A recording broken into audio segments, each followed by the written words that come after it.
នេហារវាងអ្នកប្រុសគុណនិងរំចង់គឺជាស្នេហាដែលតំណាងឲ្យយុវវ័យដែលប្រកបទៅដោយភាពថ្លៃថ្នូរស្រគត់ស្រគំនិងមិនទុំមុនស្រគៀលជាសេចក្តីស្នេហាដែលដោះដាលចេញពីបេះដូងនិងបេះដូងពុំមែនជាស្នេហារាយមាយត្រីត្រអាលដូចជាភ្លើងចម្បាំងនោះឡើយ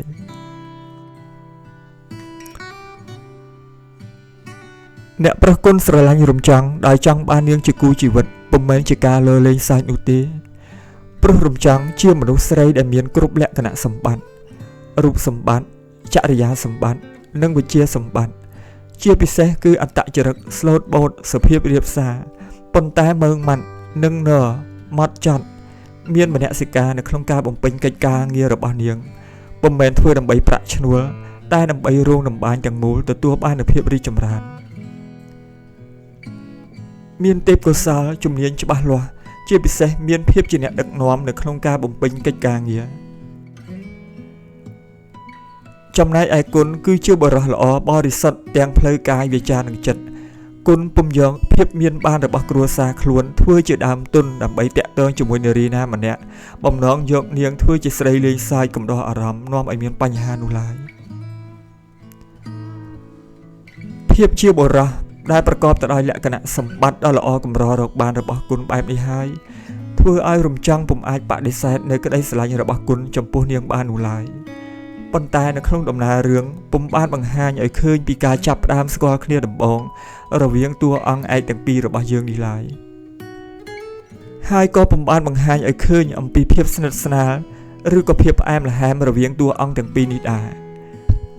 ព្រោះប្រធានបទរឿងព្រមទាំងមូលបញ្ហារឿងបាទពុំបានផ្ដោតទៅលើកំណើតស្នេហារបស់តួអង្គទាំងពីរនេះឡើយ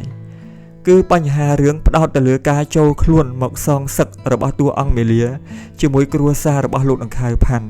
ជាពិសេសគឺដើម្បីទាមទារយករោងដំបាញមកវិញតែប៉ុណ្ណោះប្រសិនបើយើងធ្វើការផ្ដោតលើបញ្ហាស្នេហាតួអង្គឯកទាំងពីរជារឿងសំខាន់នោះដូច្នេះធ្វើឲ្យទម្ងន់នៃបញ្ហារឿងនឹងត្រូវធ្លាក់ចុះព្រោះថាកាលណាតួអង្គមានស្នេហាក្នុងខ្លួនហើយបាទចិត្តរបស់តួអង្គក៏ត្រជាក់ទៅតាមបញ្ហារឿងនោះដែរបាទហើយព្រមជាមួយគ្នានេះផងដែរដំណើររឿងនឹងលេចចេញនៅរូបភាពមួយបែបផ្សេងទៀតដែលខុសអំពីប្រធានបទរឿងរបស់យើងបាទប្រសិនបើយើងឲ្យតួអង្គគុណនិងមាលាបាទមានទំនាក់ទំនងនឹងគ្នាប្រកបដោយភាពស្និទ្ធស្នាលនិងល្អល្អឿនជាមួយគ្នានោះយើងឃើញថាចិត្តសាស្ត្ររបស់តួអង្គនៅក្នុងរឿងនឹងត្រូវធ្លាក់ចុះបាទជាពិសេសគឺតួអង្គរំចង់តែម្ដងបានពីព្រោះសេចក្តីស្នេហាវាអាចធ្វើឲ្យមនុស្សថមថយនៅកំហឹងដែលមាននៅក្នុងខ្លួន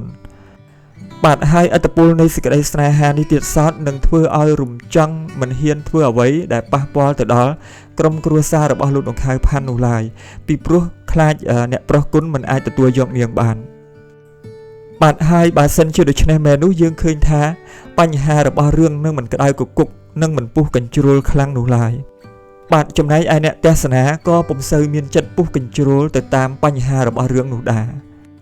បាទហើយទស្សនិកជនក៏បង្វែរអារម្មណ៍ងាកមកគិតអំពីរឿងស្នេហារវាងតួអង្គឯកទាំងពីរនេះវិញបាទដោយសារតែមើលឃើញអំពីគុណវិបត្តិនៃការបង្ហាញឈុតឆាកស្នេហារវាងតួអង្គទាំងពីរក្នុងពេលជួបគ្នាដំបូងច្រើនពេកបាទដូច្នេះហើយទើបបានជាបងប្អូនទស្សនិកជនរបស់យើងពុំបានទស្សនានៅរូបភាពឈុតឆាកស្នេហារវាងតួអង្គទាំងពីរក្នុងទំនាក់ទំនងចាប់ផ្ដើមជាមួយគ្នាតាំងពីដំបូងនោះឡើយបាទក៏ប៉ុន្តែទោះបីជាយ៉ាងណាក៏ដោយបាននៅទីបញ្ចប់ក៏មិនធ្វើឲ្យទស្សនិកជនរបស់យើងមានការអស់សង្ឃឹមនោះឡើយបាទពីព្រោះនៅចុងទីបញ្ចប់នៃរឿងនេះក៏បានបង្ហាញនូវឈុតឆាកផ្អែមល្ហែមរវាងតួអង្គឯកទាំងពីររបស់យើងឲ្យអ្នកទស្សនាមានការរំភើបចិត្តជាមួយពួកគេផងដែរបា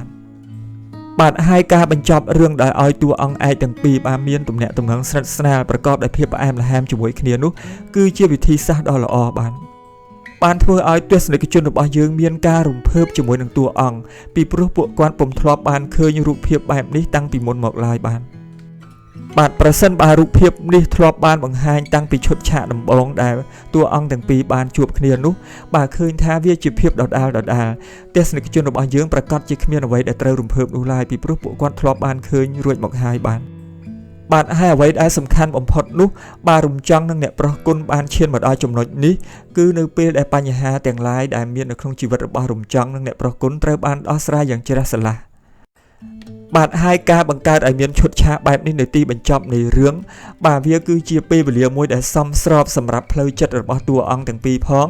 និងសម្រាប់ផ្លូវចិត្តរបស់ទស្សនិកជនក្នុងការទទួលយកបានផងបាទគឺជាការព្រមទទួលយកដោយទឹកចិត្តរីករាយរំភើបជំនួសតួអង្គទាំងពីរពីព្រោះឃើញថាបញ្ហាគ្រប់បែបយ៉ាងត្រូវបានដោះស្រាយរួចរាល់អស់ហើយវាគ្មានឧបសគ្គអ្វីសម្រាប់ឲ្យតួអង្គទាំងពីរត្រូវគិតឬក៏ត្រូវជួបទៀតនោះឡើយបាទដូច្នេះការបញ្ចប់រឿងគឺជាការបញ្ចប់ទៅដោយភាពរីករាយបាទដូច្នេះខ្ញុំសូមបញ្ចប់ការអត្ថាធិប្បាយត្រឹមប៉ុណ្្នឹងសិនចុះបាទជួបគ្នានៅវីដេអូក្រោយទៀតបាទសូមជូនពរពុកម៉ែបងប្អូនកូនក្មួយទាំងអស់បាទទាំងក្នុងប្រទេសនិងក្រៅប្រទេសជួបប្រទះតែពុទ្ធពរទាំង4ប្រការកុំអីឃ្លៀងឃ្លាតឡើយបាទសម្រាប់ពេលនេះបាទសូមអរគុណសូមជម្រាបលាបាទ